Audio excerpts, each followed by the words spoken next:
BA part प्रथम के विद्यार्थियों, नववर्ष की बहुत बहुत शुभकामनाएं। ईश्वर करे आपकी समस्याओं का निराकरण बहुत अच्छे से हो। यहाँ आज मैं आपको कुछ प्राथमिक बेसिक कॉन्सेप्ट, प्राथमिक अवधारणाएं बताने का प्रयत्न कर रही हूँ।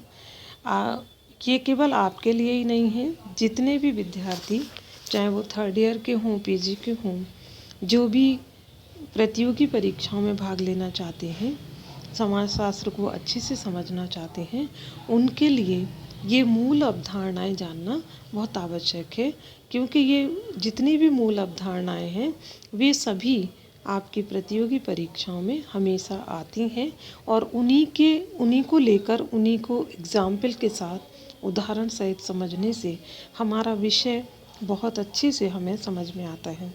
तो आप लोग की कुछ बेसिक कॉन्सेप्ट्स हैं, वो क्या हैं? समाज, समिति, समुदाय, समूह, संस्था, परिस्थिति, संस्कृति, ये जो बेसिक कॉन्सेप्ट जो आपके प्रथम प्रश्न पत्र का नाम ही है। समाज हम पहले काफ़ी अच्छे से खूब डिस्कस कर चुके थे कि आप लोगों को अच्छे दिमाग में बैठ गया होगा कि समाज क्या है। समाज व्यक्तियों का समूह नहीं है, वरन सामाजिक संबंधों की व्यवस्था है।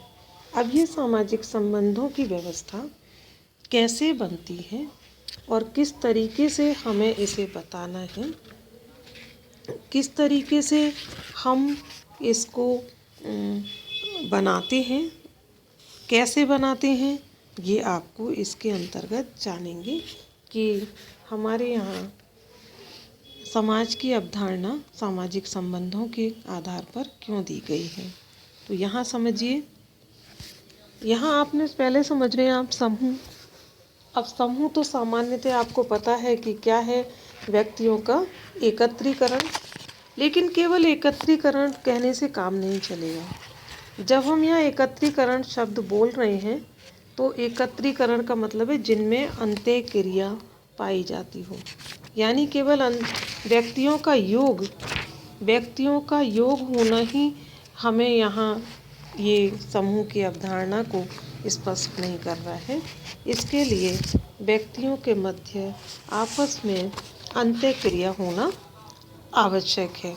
तो जब तक दो या दो से अधिक व्यक्ति आपस में अंत्य क्रिया नहीं करेंगे, तब तक किसी भी समूह का निर्माण नहीं होगा। समझ आ रहे हैं? इसी तरीके से आगे बढ़ते हैं। समुदाय जैसा कि नाम से स्पष्ट है आपके, बहुत हमारे लिए हम एक गांव का एक अच्छा एग्जाम्पल है। यानी गांव एक ऐसा उदाहरण है समुदाय का।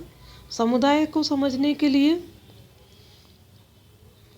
अब फिर व्यक्तियों के समूह की बात करें, ऐसा समूह जो किसी निश्चित भौगोलिक क्षेत्र में रहता हो और अपनी सामान्य आवश्यकताओं को पूरा करता हो। पूर्व में आपको क्लियर किया गया था कि पहले हम बचपन से सुनते आए हैं कि व्यक्ति की सामान्य आवश्यकताएं क्या हैं। व्यक्ति की सामान्य आवश्यकताएं, व्यक्ति को रोटी, कपड़ा और मकान हम सामान्यतः बोलते हैं। आज के संदर्भ में हमारी सामान्य आवश्यकताएं बदल गई हैं और हम इसके साथ शिक्षा और स्वास्थ्य को भी जोड़ देते हैं। तो यानी किसी भी निश्चित भौगोलिक क्षेत्र में जिसका कोई नाम हो, जिसमें हमारी सामान्य आवश्यकताएं पूरी होती हों, स्थायी रूप से जहाँ एक समूह निवास करता हो, इसको हम समुदाय कहेंगे। इसीलिए मैंने कहा कि भारतीय समाज में समुदाय का एग्जाम्पल है, सबसे बड़ा एग्जाम्पल है क्या? आपका गांव। तो गांव एक ऐसा एग्जाम्पल है जो समुदाय के ऊपर सही बैठता है। अब हम यहाँ समूह के साथ जुड़ा है समिति। ये तीन चीज़ें ऐसी हैं, समूह, समिति और संस्था, इनको आपको अलग अलग रूप में और जोड़ के समझना बहुत आवश्यक है। अभी आपने देखा कि समूह क्या है? व्यक्तियों का ऐसा एकत्रीकरण जिसमें अंत्य क्रिया पाई जाती हो। अब अंत्य क्रिया क्या है? दो या दो से अधिक व्यक्तियों के मध्य होने वाली वो क्रिया जिसमें प्रतिक्रिया स्वरूप मिलता हो, यानी प्रतिक्रिया मिलती हो। उत्तेजना और अनुक्रिया, जब हमारे अंदर कोई आवश्यकता महसूस हो और हम उस आवश्यकता को पूरा करने के लिए दूसरे व्यक्ति के साथ अपनी आवश्यकता को बांटें, और यदि वो हमारा व्यक्ति सहयोग कर रहा है या हमारी बात सुन रहा है, जैसे आप क्लास में बैठे हैं और आपका पेन काम करना बंद कर दे, तो आप अपने किसी दूसरे साथी से उस पेन की डिमांड करते हैं, मांगते हैं। यदि वो सुनकर हाँ या ना जवाब देगा तब तो अंत्यक्रिया होगी, और यदि वो कुछ नहीं बोलेगा तो कोई अंत्यक्रिया नहीं होगी। यानी आपके अंदर जो उत्तेजना हुई उसकी प्रतिक्रिया मिलना बहुत आवश्यक है, उसका जवाब मिलना बहुत आवश्यक है, तभी समूह का निर्माण होगा। तो समूह समझ में आता है आपको। समूह के बाद समिति। अब जब कुछ लोग मिलकर अपनी आवश्यकता और उद्देश्यों की पूर्ति के लिए एक संगठन बनाते हैं, है ना, एक निश्चित संगठन बनाते हैं जिसमें हमारी आवश्यकताएं पूरी होती हों। तो हमारी आवश्यकता पूरी करने के लिए, यानी सामाजिक प्राणी होने के नाते मानव की बहुत सारी आवश्यकताएं हैं, और वो सभी आवश्यकताएं किसी एक समूह से पूरी नहीं हो पाती। तो मानव अपनी आवश्यकता की पूर्ति के लिए किन्हीं निश्चित उद्देश्यों की प्राप्ति के लिए जब किसी संगठन का निर्माण करता है, तो हम ऐसे संगठन को समिति कहेंगे। समझ में आ रहा है। व्यक्तियों का समूह है उसके अंदर, यानी समूह से आगे बढ़ रहे हैं, व्यक्तियों का समूह है, निश्चित उद्देश्य है, और उसका गठन किन्हीं उद्देश्य की प्राप्ति के लिए किया गया है। क्लियर हो रहा है बात? क्लियर हो रहा है बात कि हम पहले समूह में आए और फिर हमने समितियों का निर्माण किया, बहुत सारी समितियों का निर्माण किया, और समाज के बहुत सारे हिस्से हैं, सामाजिक, धार्मिक, आर्थिक, राजनीतिक, शैक्षणिक, नैतिक, ये सारी सब में हमारी बहुत सारी समितियां हैं जो हमारी अलग अलग तरीके से आवश्यकताएं पूरी करती हैं, और हमारी एक समिति से आवश्यकता पूरी हो जाती है, फिर हम दूसरी समिति के अंदर चले जाते हैं। अब आता है यहाँ पर संस्था। समिति और संस्था दोनों एक दूसरे के साथ संबंधित हैं। यानी समिति को तो हमने व्यक्तियों के समूह ने अपने उद्देश्य की प्राप्ति के लिए बनाया, लेकिन जब अब हमने बना तो लिया, अब हम आवश्यकता किस तरीके से पूरा करेंगे, उस तरीके को, उस निश्चित कार्य प्रणाली को, यानी एक छोटे से शब्द में याद रखें, संस्था क्या है? निश्चित कार्य विधियाँ, निश्चित कार्य प्रणालियाँ, जिनसे हम अपनी आवश्यकताओं की या अपने उद्देश्यों की पूर्ति करते हैं। यानी संस्था में व्यक्ति नहीं है, संस्था क्या है? कार्य विधियाँ। बात समझ में आती है। समिति और संस्था दोनों एक दूसरे से संबंधित हैं। समूह, संस्था, समिति सब एक दूसरे से संबंधित हैं।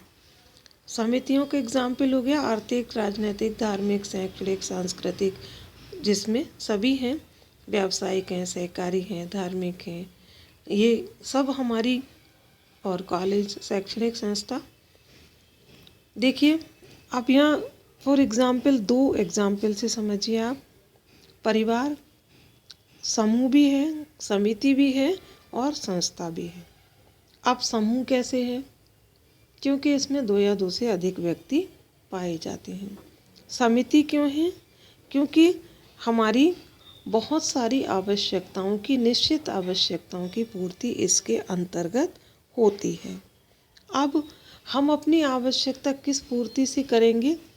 तो वो संस्थाएं हैं, जैसे विवाह एक संस्था है, धार्मिक प्रथाएं, हम अपनी आवश्यकताएं धार्मिक कैसे पूरी करेंगे, इस तरीके से हम एग्जाम्पल के माध्यम से इसको समझेंगे। दूसरा एग्जाम्पल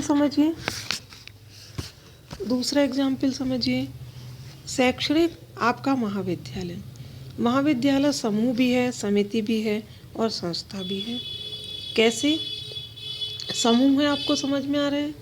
महाविद्यालय के में क्या है? समूह है। कैसे? क्योंकि इसमें बहुत सारे व्यक्तियों का योग है और वो सब संगठित रूप से काम करते हैं और सभी अंत्यक्रिया करते हैं एक दूसरे से। अब समिति क्यों है? क्योंकि इसका गठन निश्चित उद्देश्यों की प्राप्ति के लिए किया गया है। हम इसमें हैं, जब तक हमारे उद्देश्य पूरे नहीं हो रहे तब तक हम इसमें हैं, और जब हमारा उद्देश्य पूरा हो जाएगा तो हम इसके अंतर्गत से चले जाएंगे। यानी क्या है? मनुष्यों का समूह है, लेकिन संगठित समूह है। अब इसमें संस्था की बात करें तो क्या है? उद्देश्यों की पूर्ति के लिए लाइब्रेरी, परीक्षा प्रणाली, है ना, पुस्तकालय। पुस्तकालय क्या है? संस्था है जिसमें हम विभिन्न तरीके की अपने संबंधित बहुत सारी पुस्तकें पढ़कर हम अपनी आवश्यकताओं की पूर्ति करते हैं। शिक्षण पद्धति, परीक्षा प्रणाली। यदि परीक्षा न होती तो आप नेक्स्ट चरण में कैसे पहुंचेंगे? आप अगली कड़ी में कैसे आएंगे? और ये क्या है? संस्था है। ये सब मिलकर महाविद्यालय को संस्था का रूप प्रदान करते हैं। तो जब हम महाविद्यालय की कार्यविधि पर बात करते हैं, शिक्षण पद्धति पर बात करते हैं, परीक्षा प्रणाली पर बात करते हैं, तो हम एक संस्था के रूप में बात कर रहे हैं। जब हम मनुष्यों की संगठित विधि के रूप में काम करते हैं, समूह के रूप में कार्य करते हैं, तो हम एक समिति की बात करते हैं।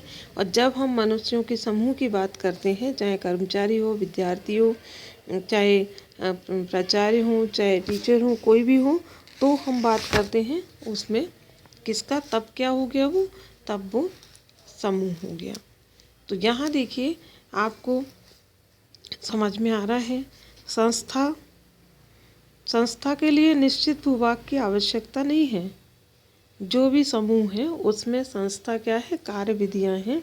हम जिन तरीकों से अपनी आवश्यकताओं की पूर्ति करते हैं, वे नियम, वे कार्य प्रणालियाँ हमें क्या कहलाती हैं? हमारे लिए संस्था कहलाती हैं। हम समितियों के सदस्य होते हैं। समिति व्यक्तियों का समूह है और संस्था नियमों और कार्य प्रणालियों की व्यवस्था।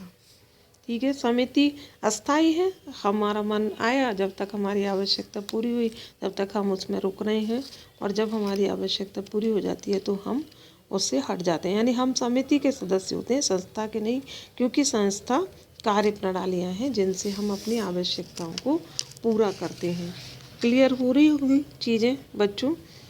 समाज की अवधारणा हमने बहुत अच्छे से पहले डिस्कस कर ली थी कि समाजशास्त्र विज्ञान के रूप में कैसे हमारे सामने परिभाषित है और किस तरीके से हम उसे बता रहे हैं।